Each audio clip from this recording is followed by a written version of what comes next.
Well, hello and welcome to the Below the Rim show. We're going to tackle some British basketball related stuff, things that crop up, things we see on social media. And we'll start with social media, in fact, and the PLB. They've tweeted recently, I'm not particularly familiar with, you guys may be. Their recent tweet was thanks to our supporters, partners and investors and all who have reached out during these trying times. We continue to progress the plan, safe and fully intact. The global basketball landscape is sure to look a lot different on the other side of the pandemic. Until then, be safe. Mr. Chris Bigley piped up straight away. These lads have been consistent since 2005. They've done exactly the same during lockdown as they did before. It's no riddle. It's simply nothing. At C Big Legal with the bit of a smackdown response. But the PLB, an entity as itself, there's a website there, there's a whole load of information, or not information, jargon perhaps, I'm not sure. What do you guys make of it? Well, I was going to pull you up straight away there and say it's not really a website of information as much as a bunch of words written on a page that don't really say anything. No, he's right. Because, look, let's just put a hypothetical situation. He says the word investors. Let's just say there is 10, 20 investors that are all gazillionaires. And their idea is, okay, pandemics happen. The business of basketball is probably going to struggle this time because, as we've already seen from the BBL that they've mentioned, clubs rely on match day revenues.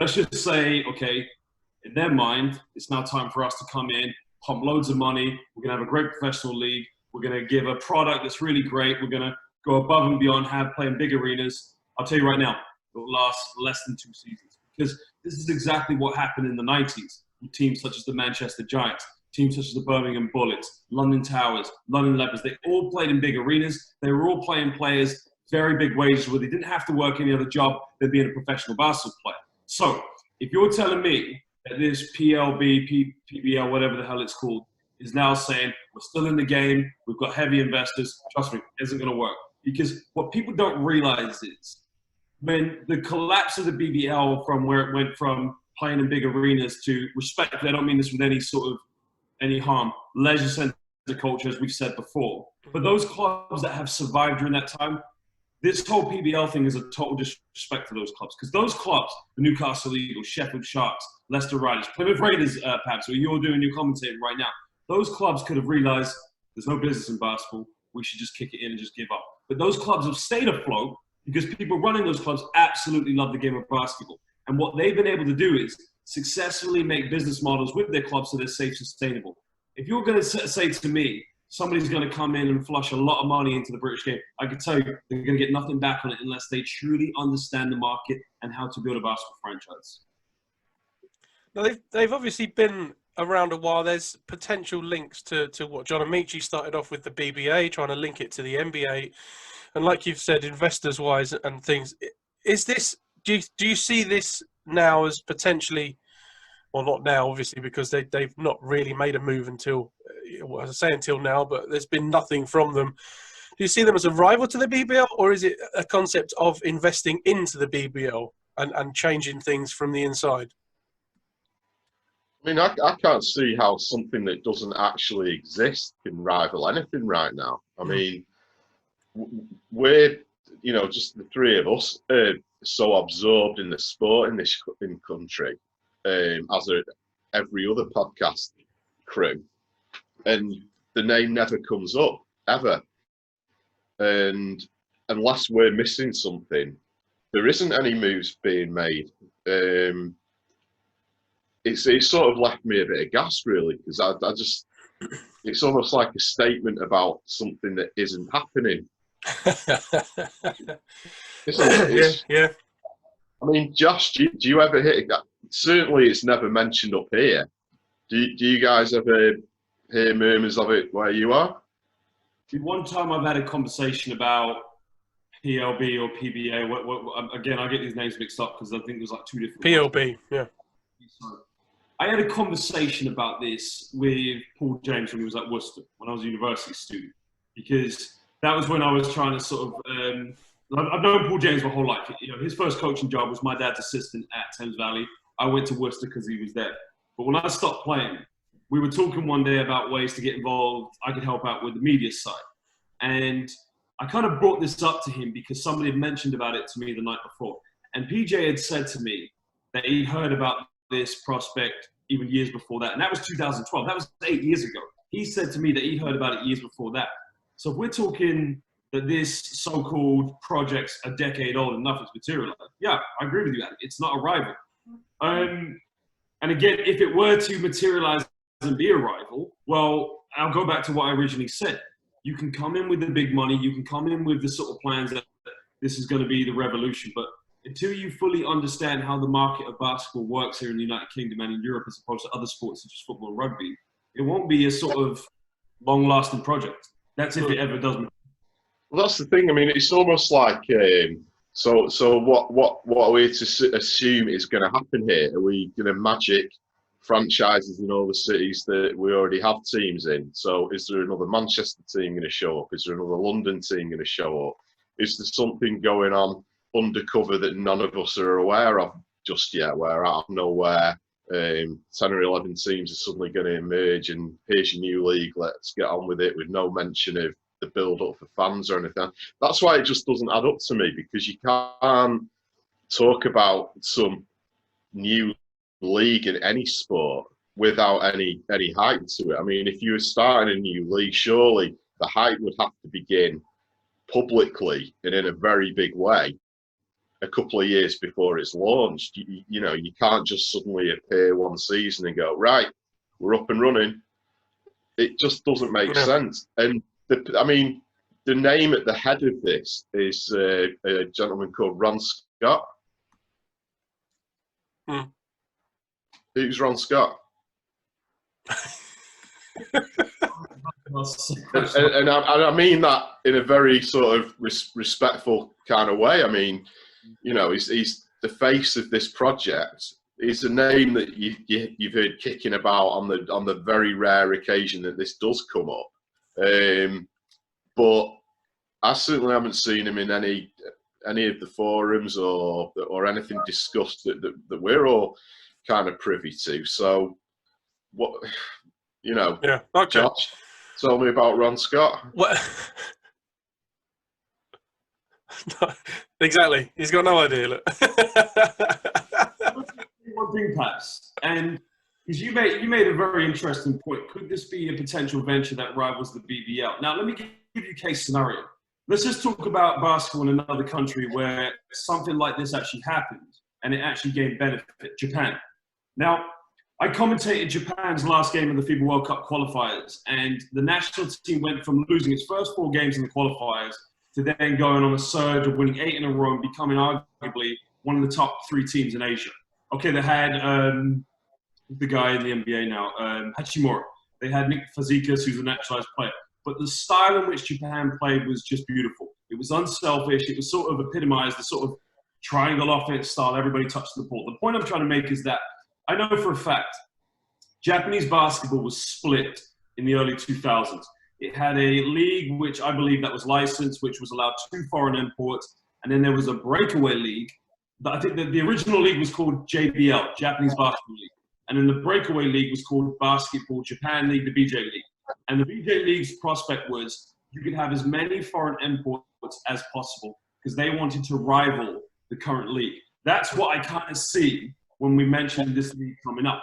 Now, what happened over time was the BJ League were very good, and so were the JBL, because they could build fan bases, they could build returns on what they were investing in. And I think to now, the BJ League no longer exists. All those teams have now merged, and now you have 3 consecutive leagues in Japan. What's happened? That's reciprocated into national team performances. So, in your argument, could this PBL, PLB, whatever it's called, be a rival? Could it sort of, you know, provide a product that would step the BBL's game up? Possibly. Could they merge later in the years? Possible. But again, we just don't know what this is. Going back to what Adam says, it's a website full of words and a guy called Ron Scott that we know absolutely nothing about. So we'll leave that one then. I mean, the other thing is as well is that what we've got to remember is the fact that the UK is tiny.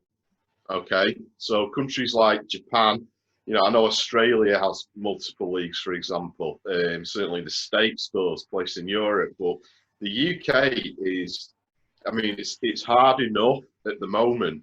So trying to cater for another league with another 11 professional franchises, it can only dilute the sport even more rather than make it bigger, because there's only so much to go around geographically.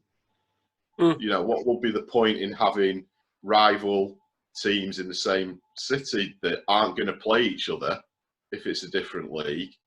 You know, where's the kind of infrastructure to it? You know, are you going to have? Well, something maybe it's something we'll find out. Maybe they've seen a kind of opportunity after this. You know, the phrase that's used a lot, these unprecedented times. Maybe they see a gap now where they can chuck money at something, like Josh said. They can chuck money at and invest in something, an entity, whatever it is they do, and try and plan a revolution, a takeover. But I'm with you guys. I don't think. First of all, I don't think anything's going to happen. Nothing's happened for decades, so why would it suddenly happen? I mean, and even if it is as a result of the pandemic, where's it going to go? What's it going to do? I mean, of all the times to announce you're going to do something like that, what, you know, when the world is about to go into financial crisis, who's got the money surplus to start a new basketball league? And just say there is 10 or 11 owners ready to press go. Are they going to want to invest the substantial amounts of money it's going to take at this time to do it? So that's another thing that seems strange to me is, you know, is the PLB the only entity in the universe that is so unaffected by COVID-19 that it's seeing this as an opportunity to launch something? It just doesn't make any sense. I mean, it'd be interesting to see if we could somehow get a comment from somebody concerned. Well, we're working on that, but like you say, there's kind of one face to the entire thing, and to get a comment from anybody is quite tricky. Anyway, we'll move on now. The Hoops Fix podcast with Sam Neater that just came out with Russell Livingston had some interesting news. He put a snippet of it on Twitter as well, at Hoops Fix. The rule change that's taken, there's two elements to this, of course. First of all, there is now a rule change implemented to the BBL that can allow for 4 American players, which is more in line with European basketball, apparently, according to Mr. Livingston. The second element, of course, is how this news has broken with not really being any kind of official release. It may be seen that it's not a big deal, and obviously we know that the BBL is run essentially by the owners, and Russell Livingston, being a part owner, is obviously entitled to then perhaps release the information. However, how do you feel first about us coming up to 4 Americans, or is it 5 Europeans? How do we feel about that, first of all? Yeah, I support it, because, you know, the argument I think people are going to say is, well, where's the development of British players? And, well, that was one thing I had someone say to me. And I'll say, well, development of British players comes from the academies, your Barking Abbeys, your Bristol academies, your Solent academies with Matthew Guyman. I know I'm going to pronounce this name wrong. It's up north. Meisker, is it? Meisker, yeah. It's a fantastic academy. And then those players go to the NCAA, and then the top players will go play in Europe, and we'll be lucky if we get players such as Justin Robinson to come play in the British Basketball League, or Obi Soko. So in terms of this new rule, we need to build this league. It's a professional league. You need to get as many good players in it as possible. You need to get the best players. So if it means we're getting top Americans, if it means we're getting top Europeans, yeah, I think it's a great standpoint for the British Basketball League to move forward. Yeah, I agree. It's always a touchy subject, and a lot of people, you know, the first thing that comes up is, well, what's this going to do for the development of the British players? And what it kind of comes down to is this, as far as I'm concerned, as a British player at the moment, the aspiration to play in the BBL isn't necessarily there, because if you speak to a lot of the kids at the academies up here and you say to them, you know, what are your ambitions to play professionally? Not too many of them are saying, I want to play in the BBL. You know, obviously the ultimate dream would be to make it in the NBA, but a lot of them will realistically say, I want to play in Europe. The British Basketball League isn't somewhere that younger guys aspire to play just now. It's not I ultimately want to end up playing here at home in the BBL and make a living playing professional basketball. In the 90s, as we know, that was the case, because you had the young guys coming through, the Yorick Williams, the Mike Bernards, who stayed in the UK for a long time. Obviously, Mike Bernard had a great career over in Europe too, and Yorick played overseas, but it was very much on their radar to play for their team, Manchester Giants. And then obviously Yorick went on to have a great career all around the BBL because they could earn good money doing it. They were getting good exposure.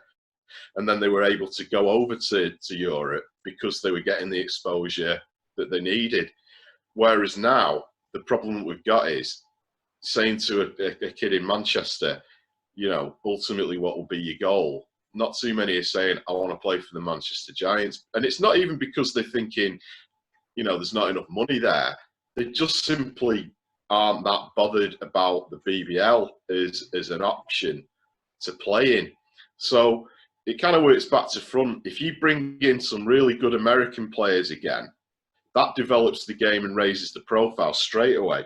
But then you can look at this as a learning tool in that you're going to get some really, really great players coming from the States who are going to nurture the British guys as they used to and help to develop their game. If you speak to Yorick and ask him who his biggest influences are as a player, you know, he's going to bring up names like Mark Robinson, who kind of came over, took him under his wing and helped him to develop into the person and the player that he became. Absolutely. Wait, I don't know if you agree with me on this one. I feel that this is almost a direct. Well, two things. First of all, it's a definite attempt to say to British clubs, throw your hat in the ring of Europe, because now, talent-wise, with the extra American, you're kind of on par with the European teams who have obviously already got that many. So you can compete better with that. Let's try and get into Europe. Let's do that thing first of all to improve not only how your team looks, but the overall sort of opinion of the league. We've got regular European competition, so the profile of the league will raise. That's the first thing. But second thing, we often talk about people's opinion that we don't have enough of the best British players in our league. There's not enough of them. Well, to my mind, this is almost a direct way, or at least an attempt to say, right, we want some of them to come back. To do that, we need to be offering European basketball. To do that, we need to be on a level with the other teams in Europe and say, look, we're opening the door to the extra American, to the extra European player, which will raise the standard of your team. I don't think it's discounted. Like you've already said, I don't think it's discounting the kind of grassroots stuff. We've still got the development. There's still going to be players coming through. But what it should do, coming to your point, it should make those players coming through say, I don't need to go anywhere else now. There's 4-class Americans coming over. I can learn from them. We can go to Europe. I can start my European career earlier than I would be able to, having played here first and then gone somewhere else to try and make a name to get into a European squad. I can do that all in the UK. I'm staying here. Would you agree with that? Yeah, I mean, I just think that because we talked about this often, about how basketball is a very small community here in the UK, and you're never more than sort of 2 text messages away from getting to the source of somebody to actually speak to in person. But you've got to look at sports as a whole, and obviously we don't like comparing this sport to other sports like football, but if you look at sports as a whole and how diluted they are compared to 20, 30 years ago, you know, in the 80s and 90s, a European football team from England would be competing with pretty much completely British squads. If you look at a Premier League team now, the percentage of British to imported players is astronomically different. And it's the same with this game. You know, we can't get so hung up and precious that, oh, by adding extra Americans and Europeans, that's, you know, not giving the UK guys a chance. What it might actually do is, like you say, Pabz, is make these great players that we have got come back home. You know, how good would it be for the game to raise the bar enough for a Miles Hessen or a Luke Nelson to say, hang on a minute, I'm going to go home because I can play the level I want to play. But most importantly, and here's the problem, is can they earn the money over here? Because at the moment, the only problem I see with it is that smaller clubs that don't have the budget, like your Manchesters, is it going to affect them? Because can they afford to bring another US player in? Well, that's the other is the financial element of it. But I've always got the impression that we bring over Americans. Like Dante Nicholas came over to the Raiders, and he was just phenomenal. Just the 2 seasons he played for the Raiders, unbelievable player. But I get the impression that he wouldn't cost as much as bringing a Miles Hessen over. So it was always the argument in Premiership football back in the day. Alan Kirbishley always said, why would I sign an English fullback, for example, who costs me 3 times as much as a young Cameroon or French fullback, Cedric Avina, who can just do exactly the same kind of thing and maybe even better, but for a quarter of the price. Why would I do that? Talk about Charlton. Well, exactly. Yeah. Exactly. But I mean, the other thing as well is one of the things that I always bring up, which has always done my head in about the British game, is that the rosters are like a conveyor belt every season, and clubs don't often keep core squads together for more than a season. So, you know, maybe we need to be looking at it as, right, do we start as owners investing in players on, you know, 2-year contracts or 3-year contracts? Because if you're going to compete in Europe, you can't expect to just strike gold. And you could also say if we're going to compete in Europe, those players will want to come back anyway. Well, exactly. But in order to become a team that could potentially compete in Europe, you've got to know that that team that's going to get you there are willing to go at it for maybe 2 or 3 years. Because what's to say, you know, you Leicester Riders, right, we're going to go for a big run in Europe, everything's great. They come close but don't quite make it. The rest of the team then leave at the end of the season, and the next year they have to do it all again with a new squad, and then they don't do well at all. Do you see what I mean? Yeah. It just keeps going and going. So if you can keep your core squad of maybe 5 or 6 guys together on some sort of 2-year deal, at least it gives you a chance to try and work your way up with the same core of players.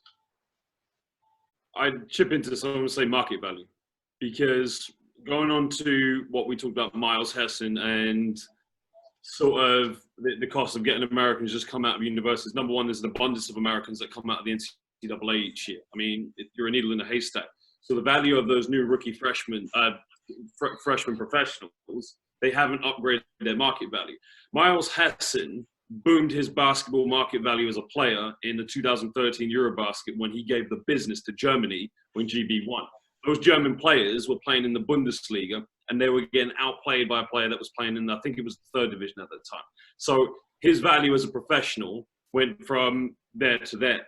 So hence of why it's so difficult to sign a player like Miles Hessen, it's because his value is too high when you can also sign an American who hasn't proven himself at that level for maybe a cheaper salary, and the visa, I don't know what the visa will cost. But going back to what makes it so hard is, number one, the British Basketball League it's going to happen. It's going to get a TV deal soon, whether that's 5, 10, 15 years. And when it happens, we're going to be in much better shape than when we were in the 90s, because right now clubs are operating at sort of, how do you say, self-sustainability that keeps them afloat during this hard time, because there's no sponsorship deals coming in. Premier League. Would Premier League teams, football we're going on now, would they be able to operate the way they do and spend the wages they do if they just made money off the tickets they sell? No. They get their money because of the TV deals. But one thing football has over any sport in this country is the Premier League is an internationally watched league all over the world. It gets millions, if not maybe billions of views. British basketball is really going to get viewership within the country. But I am very confident in the sense that if Sky Sports, now I know they had the deal in the past and the BBL went with NTL and Sky Sports got a little bit sensitive, but if you were to put British Basketball League on Sky Sports once a week, Channel 4 once a week, I guarantee you it will beat more viewership than other sports. Possibly not rugby, possibly, I would put it over cricket for sure, but I think if you were to do that, you would get more views. And by having such a big TV deal, you'd have a bit more cash to sort of invest in top quality players. But really, the BBL has got to keep pushing for those TV deals in the future. And I'm pretty confident they can get it pretty soon. Well, this I think is a step in the right direction. Trying to get us on a par with European teams, trying to improve, in a sense, what you said about players. It will improve the market value of the BBL if they're seen to be playing in Champions League basketball or the Euro League. That kind of competition will raise the profile of the BBL. I mean, the only other point that I'd like to make with it is that, you know, the TV thing is obviously key to it all in a lot of ways. Nothing gets my goat up more than when you do flick around the red button, even on BBC, or look through the sports channels on Sky, and it's like, oh, brilliant, I can watch the Pan-Asian Squash Championships on Sky Sports 2. Don't knock the squash, but man. I can't find any basketball. Oh, good. The European table tennis second division have got a tournament on right now. That's on TV. You know, you sort of look at it and go, but why? And the thing that I can't quite get my head round is that obviously TV rules the roost. TV deals are always going to rule the roost. But in this modern age where we can sit here now and have a discussion like this on computers, getting information and events out there is the easiest it's ever been. Okay, now it's great that the BBL have started covering it on the YouTube thing, but we've kind of got to look at it as, right, is this typical thing where we just sort of settle for what we've got? You know, it's like, okay, here's a one camera angle of the game. I mean, which gym is it? There's one that I can't watch because it messes with my eyes. Oh, sorry, Scorchers. It's like an optical, yeah. And it's so difficult to watch. And you're sort of thinking, well, how difficult really is it to have 4 or 5 cameras set up at different parts of the court with a keypad that the commentator controls, where they can just hit a button and it changes the angle? Do you know what I mean? Yeah. It can't be that difficult, and it can't cost as well, you much talked as to my people man down think. there, Mr. Josh Bett. I'm pretty sure that's something he's familiar with. Well, yeah, exactly. What you're talking about right now, Adam, is key motion. It's automated. It follows where the I guess I don't know how it actually works. I just know it follows wherever the action's taking place. And like you said, the issue you might have is, I've seen this and I've complained about this, you might get a fast break where it then zooms out and you miss like the slam dunk or the exciting play. When I started with the Royals in, I think it was September, they actually had 2 lads filming it, and it was actually quite well. There wasn't any key motion at Crystal Palace. So what they had to do is they hired this guy, and he does this streaming for London's Lions because they don't have key motion. And he's brilliant. He gets zoom-ins. That's the kind of person you need. But again, I don't know what the cost is of having key motion or the cost of hiring these individuals to do it. But you're right. I'd rather go with the person behind the camera getting key actions, who knows what they have to look for, knows what kind of view they get, or possibly to have some extra cameras courtside that you could rotate from. Again, it's all down to costs and what means they have. I'm pretty sure they've thought about this, but the key motion, I get blinded sometimes. Even Plymouth, Pabz. Like when I was watching that game you sent me, the Plymouth, all you see is like darkness around the court and a very bright fluorescent green keys and a very orange court. It's like, to be fair, the crowd are all in. They turn the lights off. The crowd are all in darkness, yeah, which is good. Real Madrid used to do that, but the thing is, it's so bright. It's like I get drowsy after a while watching it, you know. And I feel like that watching Surrey. But when you go to those, I've been to the Pavilion. I've been to Surrey Sports Park. There's some great atmospheres there. But in terms of what you're trying to sell that atmosphere, the key motion does kind of hinder it a little bit. It is funny though, because when you watch a Giant stream online, it's a completely it's like two different places, because whatever we say about the George Carnell and how sort of substandard it is to host those games, it's loud and the atmosphere is amazing because everybody's so packed in. But that camera they use makes it look a lot bigger than it actually is. So it just looks like it's got this little stand in the middle, which it is quite small. But when you're in that hall and it's loud, I mean, it is loud. You can put your hand on Danny's shoulder from the front row of the bleachers. You're almost in the timeout. So the atmosphere in there is great, and it's intimidating for a travelling team as well. Now, whenever I'm watching them, you see people say down the side of this, the lighting's terrible in there. Now, it actually, in fairness to it, the lighting in there live is actually pretty good. It's not so bad at all. But the way camera angles work, it makes it look like it's really dark and the players can barely see. It's very, very odd. And again, it's quite difficult to watch sometimes. But the one thing that we lack so much, which is so important in this game, is the action replay, because it makes the commentator's job a nightmare. For the viewer, it's difficult because you can't see the play again and enjoy it. You know what I mean? Yeah, absolutely. I agree with that. Yeah, especially now they're putting on the 90s stuff. They're kind of replaying some classic games, and the camera work is outstanding. Even going back to 1980 or 1989-90 season, the replays and everything, camera angles. And I mean, what it comes down to with anyone controlling a camera, whether it's literally a camera or a video type thing, so much of it comes down to instinct, like what Josh was saying there about the guys that move around and give you the multi-angles. I'm constantly mithering Mark, who I do a lot of work with, the photographer, and he just knows when something's going to happen now. So he knows what play is going to occur a few seconds before it actually happens. If he sees a certain player get a ball in a certain position, he gets straight into position knowing that it's probably going to be an open break dunk. So, there's guys like that know when to zoom in on a play and make it look better. Yeah. No, absolutely.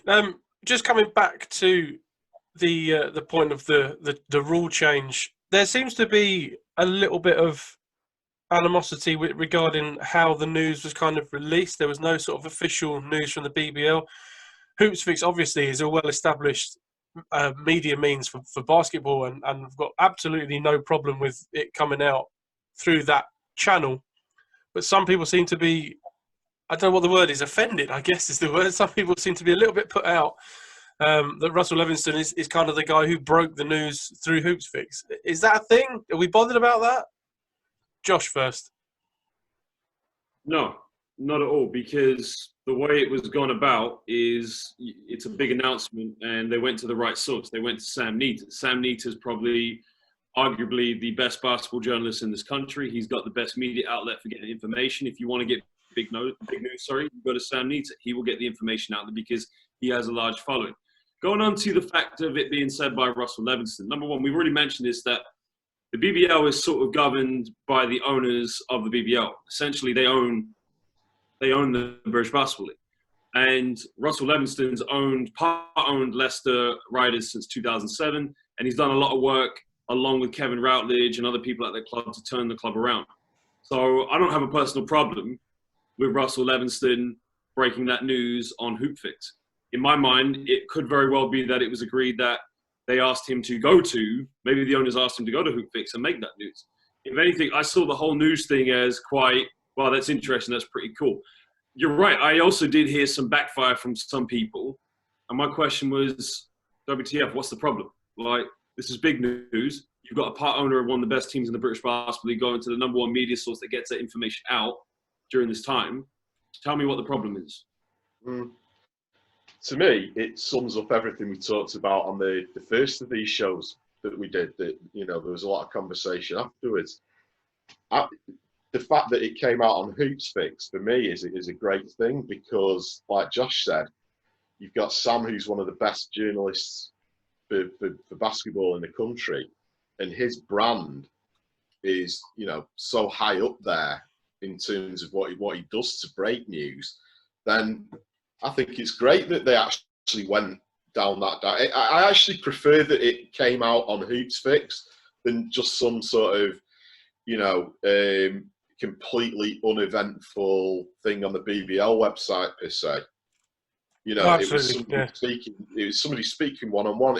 It kind of supports what we've been talking about. This is great because in this sport, this is big news, and a big player in the media of British basketball has broken that news. Does it offend me that Russell went on there to do it? Not really, not at all. You know, if he'd have got in touch with us and said, "Do you want to break a story?" we'd have gone, yeah, definitely. And that's kind of what it's all about. You know, if anything, to me, this kind of raises the bar a little bit because it almost becomes quite exciting. You know, oh, which podcast crew can get the breaking news first? Do you know what I mean? So I'm totally fine with all of it. I'd like to add at this point that we're not always the first with the news, but we are quite accurate. Yes. That's very important because a lot of the times you will get some outlets that are very untruthful. You'll get some outlets that are just trying to make statements that will maybe be a bit controversial. And that's one thing I could say about Hoopfix and definitely with Sam Nieder, is the guy has a lot of integrity. Everything he writes, it's not going to be off more or less opinion or hearsay. He's going to go through various sources to put the things he's out there that he's put. And that's why you can always trust Sam Nieder to be a very reliable source. And you're right. He's got a better beard than me as well. Somebody put on Facebook that they wanted to grow a Naturian beard. I think it was a guy called Igor. I can't remember, but yeah, I remember seeing him in China in Foshan. I remember looking the first thing. I thought, wow, a beard's got a lot bigger since I was a senior. But Sam's a great guy. One thing you can definitely rely on is that he has spent hours of his time and resource promoting the British game because he's such a British basketball advocate, and you know, he does have a lot of integrity in what he does. He doesn't put things out there that are speculative. He tries as much as possible to be very, very definitive. But also what you got to love that Sam does that revolutionized the game is he gave actual video footage of the British game that we've been struggling for so long. So going back to the previous statement, this being said on Hoopfix, I think it's great because that is the number one thing people go to these days. I know people that don't even play basketball, that have never sort of stepped foot. They've only played like recreational basketball. They go to Hoopfix. Why? Because it's so sort of their mind of getting information to them. So if you want to get information out there on the British game, whether it's players abroad, whether it's EBL, whether it's BBL, whether it's university players, you go to Sam Nieder. And again, with Russell Levingston, the guy's worked very hard. I mean, I've done a project with Russell, and I think he's a great guy. And again, what other person could you get there to get the message out? Just on that with Hoopsfix, we did our Desert Island Hoops with Mr. Daniel Pilkington not that long ago. And he said, I mean, not even back in the day, but not that long ago, he would go to Hoopsfix after he knew he'd had a good play in a game to see if it would be on Hoopsfix. That was kind of, that was the pinnacle. You want to be on Hoopsfix. You want your highlight reel to be on Hoopsfix. Well, that's it. I mean, Hoopsfix has become the kind of ESPN of British basketball, I guess. So what Dan was saying, it's like making it to play of the day. You know what I mean? It's like if you come up with a monster dunk or a monster shot and you go to Hoopsfix to see if you made it, you know, in the game of basketball in the UK, that's a big deal. But, you know, the most important thing when you're breaking any news in any media outlet is that you can back it up with facts. And what Sam did with this couldn't be more factual because he's there, Russell's there, and it's straight from it's not hearsay. Oh, we've heard from a source somewhere. You know, it's not ended up on a forum with, you know, mention of it, and it's like where's the source actually come from? Which forum? Which forum ads?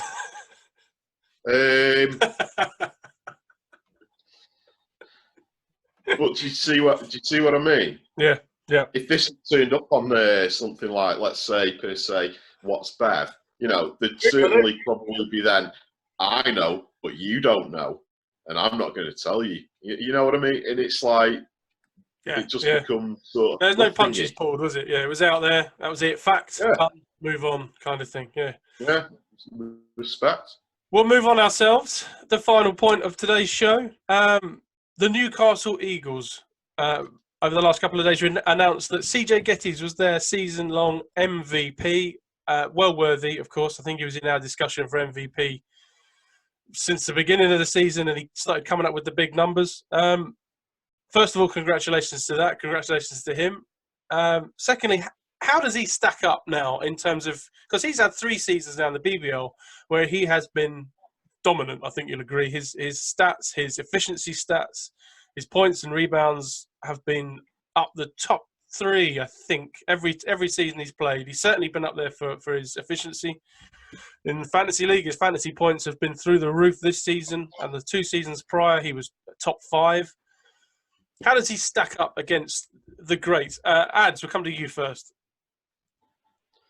I mean, how far back are we going, dare I ask you? As far back as you want. I mean, you can even say how does he stack up against literally the Newcastle Eagles greats, a decade or 2 decades of it, because there's obviously some class that's come through there. Yeah, I mean, when you've got a player like CJ who's the size that he is and does what he does, it kind of be hard for him not to be able to fit in bygone years. I mean, I watched CJ. I've seen him plenty of times, up close and personal, and he's a great player. And the thing that's always impressed me about him is his work ethic from season 1 up until this point, in terms of what he did physically, is unbelievable. Because if you remember when he first came over here, you saw him and it's like, he's huge, but he was literally huge. He's carrying quite a lot of timber. But he spent the off-season working out to the point where he got his body in such good shape. You noticed that his first step was becoming quicker. He was quicker off the pivot. He was getting to the basket slightly better. He's a strong, strong guy who I think probably would have been able to hang in the 90s purely on physical size. I mean, how does he stack up to some of the great MVPs of the past? You sort of look at him and then you look at a Dorsey or someone like that, and they're totally different players. So I certainly think he's one of the few people that would have probably been effective back then. But I mean, is he all-time top 10? Yep, maybe. Top 5? Don't think so. But he's a great player and thoroughly deserves that accolade from them. And I think, for me, there was only 2 people in the conversation realistically for MVP of the league, and that was him and PJC. And if you look at the opposites there, you've got CJ at 7'1" and PJC under 6 foot. It's quite funny to think of it that way. Josh? I'm just trying to compare him to players that I would remember from the 90s and sort of the early to mid 2000s. And I mean, Gettys is what? He's like 7 foot. He's, as you said in timber, I mean, he's quite a robust, very strong individual. This is now, I think, his 3rd season in the BBL, and he's put up some very, very solid numbers. I would go as far to say, I think, in terms of big men, probably top 10. Probably. But again, it's like, would it be different if he was playing up against a Mike Bernard? Would it be different if he was playing up Martin Henry? Sure. That's the question. Yeah. Whole stupid debate of who's better, Michael Jordan, LeBron James, different areas. But CJ Gettys is a fantastic player. He's physical. He's very skillful. He's got a nice little smooth touch around the basket. But then I'd have to go back. What would it be like if he played up against some of the old boys that we knew from the 90s and the 2000s? We'll never know. But yeah, definitely for the time, I think he's very deserving. He's a fantastic player, dominant player. I think credit to Newcastle Eagles. They've been great with him. Cheshire Phoenix as well, where he was for 2 years. I would love to see him stay in the BBL. But I mean, could he play somewhere in Europe? Absolutely. Yeah, I mean, I've got it written down in front of me, what Josh just said. When you're looking at a big guy, you're saying to yourself, right, how would he fare up against Henlon? How would he fare against Trevor Gordon? Well, that's the name I was going to drop, Trevor Gordon. Yeah, how would he be able to control Amici? And that's a tough ask just those three guys, and there was plenty more. Mike Bernard, obviously in Manchester, Danny Craven in Manchester was a handful at his size. Martin You know, Clark. you sort of got to look at it. Sorry, Martin Clark as well. Martin Clark, yeah. So you're sort of looking at it, and you know, he could probably play against them, no doubt. But would he be able to be as effective as he is now? And it's what Josh just said: different time, different era. But with reference to what Josh just said, word for word, there, we all know that Michael Jordan is the greatest of all time, and LeBron James isn't. I hate this debate so much. I really hate it. I get why people ask this question, because it stirs debate and people like to watch that. But please, for the sake of just appreciating the game of basketball, and this comes a quotation from Steve Kerr, can we not just appreciate they're both great players and just leave the one-on-one alone? Let's come back to CJ, all right? Let's come back. Stop it. Let's come back to CJ. Listen, he was, so this season, near enough 25 points and 13 rebounds per game.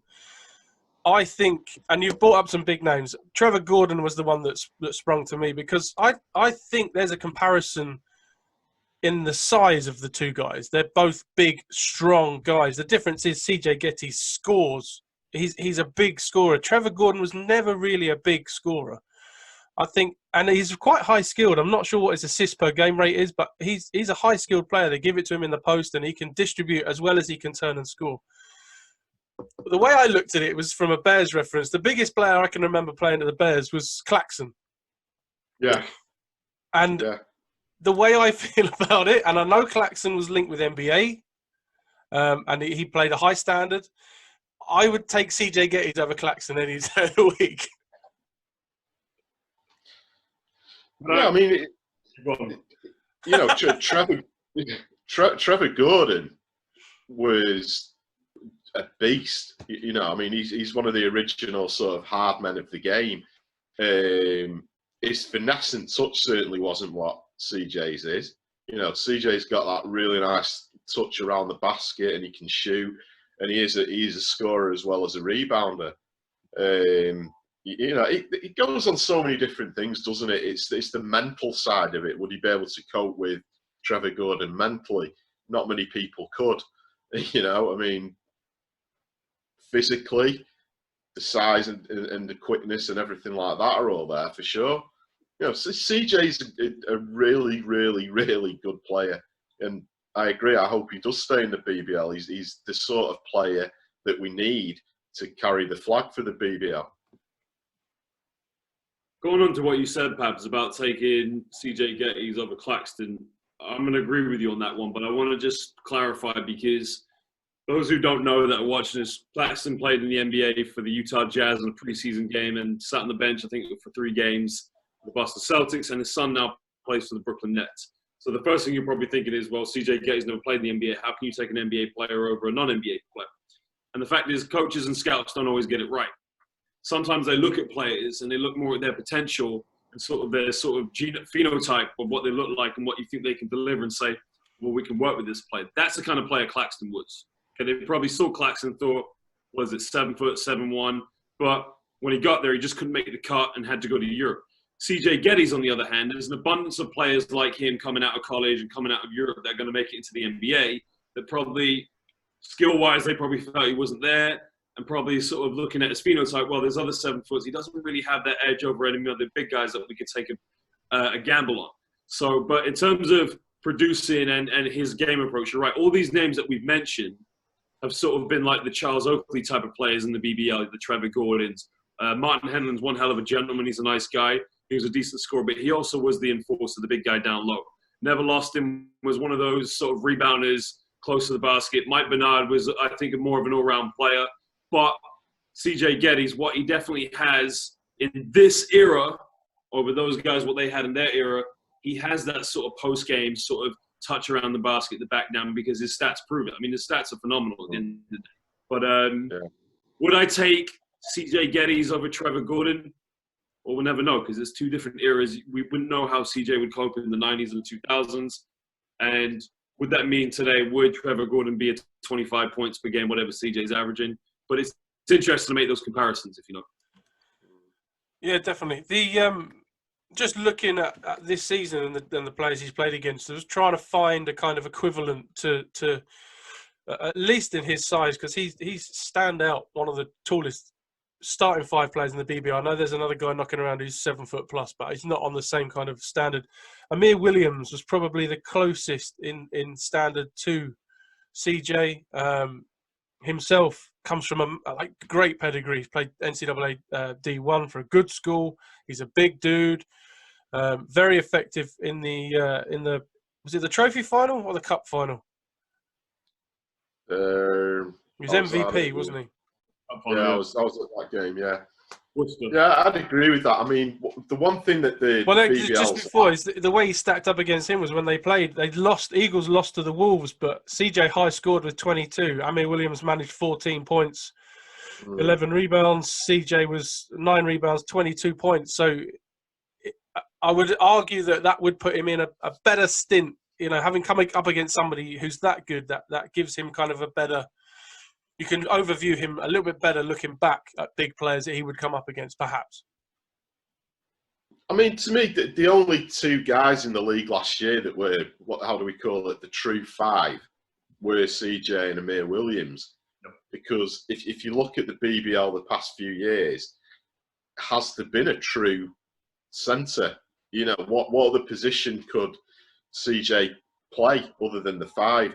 Whereas a couple of seasons back, you had a Willie Clayton, for example, who was so dominant under the basket, and his rebound record and scoring record says it all. The guy was a walking double-double. But what we don't think about is the fact that Willie was only 6'6", 6'7", so nowhere near the conventional size for a big under the basket. But it was his sheer strength that allowed him to do that. As soon as you see it, but you know, you're looking at Willie's size going, all right, well, he could play the 3, the 4, the 5. But for CJ and Amir Williams, it's like they're true centres. And I've just noticed that we just don't seem to get as many of these kind of 7-foot guys appearing in the league these days. I think it would be interesting to see as well had he played up against the Laverinovich twins, had London City Royals in the British Basketball, because I'm not saying he would have struggled, he would have dominated, but one thing is, I think when those 2 were the only centres for the London City Royals, because Orlin Jackman's a small forward / power forward. Will Neighbour is more of a power forward than centre because his game is revived from pick and pop shooting 3-pointers. But had CJ played against those 2, one issue you would have found is he would have to have played against Darius for 5 minutes and then kissed off for another 5 minutes. While he's having to stay in that game the whole time to bat against these guys. These guys are coming in and out. So it would have been interesting. Could he have got the better of them? Possibly, but he would have been up against 2 Europeans, veterans that played for some top clubs in Europe. Well, I think that the one thing that, you know, it can't be denied that CJ has got is that we've mentioned it twice now, is that touch around the basket and his shot as well. He had the ability to make the switch if he needed to. If he needed to go right into the basket hard, dunk it, whatever, he could do that.